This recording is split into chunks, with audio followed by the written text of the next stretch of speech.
Here is episode number 1, The Space Between Stars. You are watching Hearts Between Lines season 2. I am here with you with episode number 9, The Space Between Us. The autumn wind had shifted into something sharper. The autumn wind had shifted into something sharper. The air carried a bite, the kind of that made Gappu's hand retreat into his hoodie's pockets. Leaves clung stubbornly to branches, trembling in the breeze before the breaking free. It had been nearly 3 months since Tinku had moved to her new city. 3 months since the routine of seeing her in the library or on the basketball court had dissolved into pixelated video calls and sporadic texts. At first, they tried to hold on to the rhythm. Late night call, trading silly memes, sending photos of the sky when they thought the other might be looking, but slowly the space between their conversation grew wider, not from anger, just life. That Friday night, Gappu crossed legged on his bed, laptop open, the small calling tone pulsed in the room, but Tinku's face never appeared. A message finally blinked onto the screen. Sorry, class project running late. Can we talk tomorrow? Gappu typed sure, no problem. But the words felt flat. He could close the laptop and started at the ceiling. The silence in the room somehow louder than any argument they could have. The next day, Gappu brought his sketchbook to the old park bench they used to share. Instead of drawing, he wrote her a letter. Not to send, but just to say things out loud somewhere. He wrote about the way the town felt smaller without her laughter echoing in its corners, how even the basketball court seemed to miss her.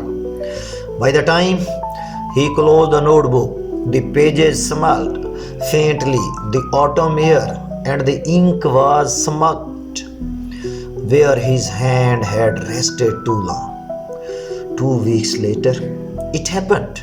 He was locking his bike outside the corner cafe when a familiar voice said, "You are parking terribly." He turned. Tinku stood there, hair a little shorter, wearing a scarf he did not recognize. Her smile was tired but warm, and something inside him felt both full and fragile.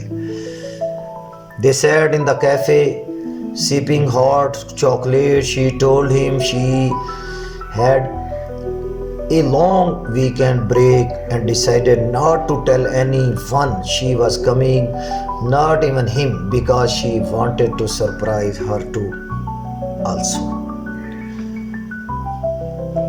they walked back through the streets, falling into step without thinking, but Gappu noticed it, the little differences, the way her phone buzzed every few minutes, her eyes flicking down, the way she spoke more about her new friends than about the things they used to do together.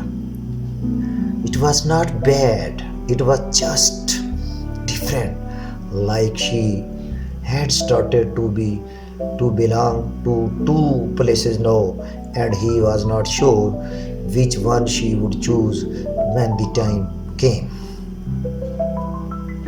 That night, they climbed to the rooftop of Gappu's building as they used to do in summer.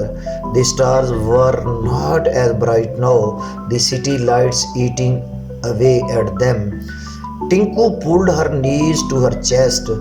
"Do you ever feel like you are between two places?" she asked.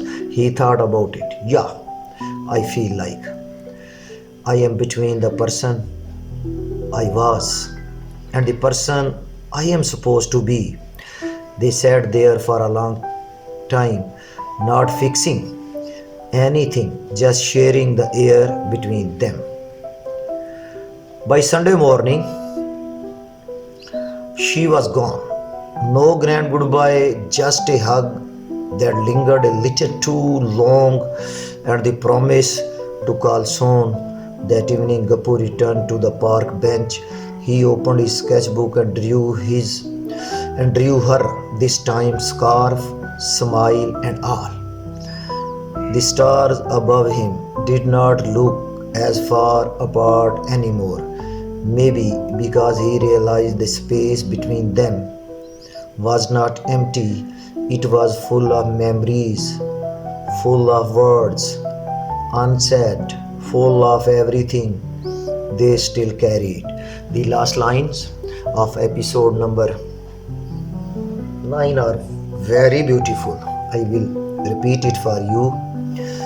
It was full of memories, full of words, unsaid, full of everything they still carried. Thanks for watching. You have watched episode number 9 today. There will be episode number 10 in the coming days. Thanks again for your watching.